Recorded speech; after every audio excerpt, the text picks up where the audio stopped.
Assalamualaikum warahmatullahi wabarakatuh. Waalaikumsalam warahmatullahi wabarakatuh. Saya Fajar Irawan dari kelas 12 TKJ 1. Dan saya Jajur Rusli dari kelas 12 TKJ 1. Kami dari SMK Negeri 3 Pandeglang ingin menganalisis tentang gotong royong di area sekolah. Yang pertama ada latar belakang. Apa itu latar belakang gotong royong, Abang Jatun? Gotong royong merupakan identitas bangsa Indonesia yang berakar kuat dalam kehidupan sosial masyarakat. Terus juga di tengah perkembangan zaman yang sekarang makin canggih dan modern, nilai gotong royong mulai mengalami penurunan di masyarakat, khususnya di kalangan pelajar seperti kita ini. Oleh karena itu, sekolah memiliki peran strategis sebagai tempat perbentukan karakter untuk menanamkan kembali nilai gotong royong sejak dini atau sejak remaja.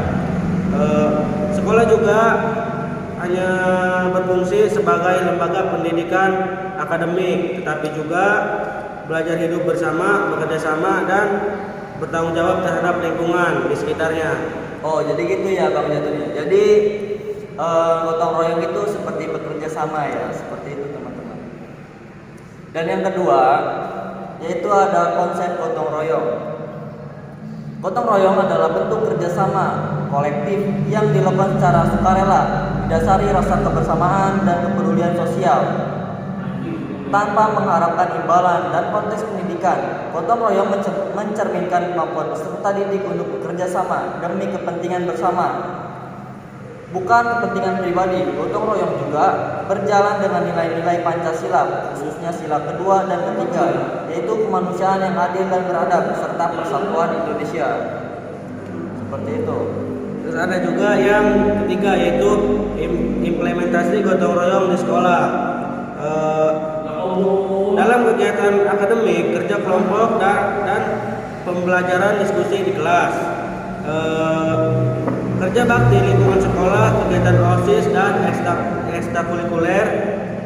Implementasi ini menunjukkan bahwa gotong royong tidak sebatas kerja dan aktivitas fisik, tetapi juga meliputi intelektual dan emosional. Oke, jadi seperti itu teman-teman yang dijelaskan oleh Abang Jatun. Yang keempat, yaitu tujuan penerapan gotong royong. Penerapan gotong royong di sekolah itu bertujuan untuk menciptakan lingkungan sekolah yang bersih, aman, tentram, dan nyaman. Meningkatkan rasa tanggung jawab dan kolektif, mengembangkan sikap empati dan solidaritas, mengurangi sikap individualisme, membentuk karakter peserta didik yang berjiwa sosial dan berjiwa kesatria untuk di SMK 3 ini. Terus ada yang kelima, manfaat gotong royong. Nah, manfaat gotong royong bagi peserta didik yaitu melatih kemampuan komunikasi dan kerja tim. Terus menumbuhkan sikap saling menghargai, percaya diri, dan membentuk karakter disiplin dan peduli sesama teman atau di lingkungan. Jadi seperti itu teman-teman. Yang ketujuh yaitu tantangan dalam penerapan gotong royong teman-teman. Beberapa tantangan yang dihadapi antara lain itu pengaruh budaya, individualisme, kekurangan kesadaran siswa, keteladanan, kekurangan pembiasaan yang konsisten. Tantangan yang perlu diatasi melalui kerjasama antara sekolah itu guru dan orang tua. Seperti itu. Ada juga yang kedelapan, yaitu upaya penguatan gotong royong. Upaya yang dapat dilakukan antara lain pembiasaan kegiatan gotong royong, pemberian teladan oleh guru, integritas dalam kurikulum, penguatan melalui P5, pemberian apresiasi terhadap gotong royong. Nah, jadi yang kesembilan yaitu dampak jangka panjangnya. Jika gotong royong ditanamkan secara konsisten, peserta didik akan tumbuh menjadi individu yang peduli, bertanggung jawab, dan mampu bekerja sama dalam masyarakat. Contohnya ketika sudah lulus sekolah, itu kan masuk ke kehidupan nyata ya Bang. Iya.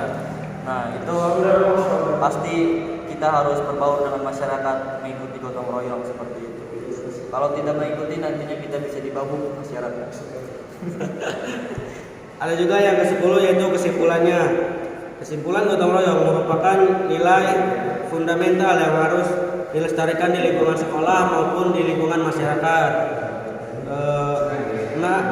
Melalui penerapan gotong royong yang konsisten, sekolah tidak hanya mencetak peserta didik yang berkarakter kuat, berjiwa sosial, dan siap menghadapi kehidupan Jadi teman-teman, nah, contoh gotong royong di area sekolah itu kita contohnya ketika membersih piket, membersih halaman sekolah, membantu guru-guru yang sedang misalnya lagi beres-beres kantor, seperti itu. Misalnya ada kegiatan bakti seperti mencabuti rumput, seperti itu teman-teman. Nah, jadi itu adalah cara kita menganalisis gotong royong di area sekolah ya. Mungkin itu saja dari kami. Kurang lebihnya mohon maaf. Wassalamualaikum warahmatullahi wabarakatuh.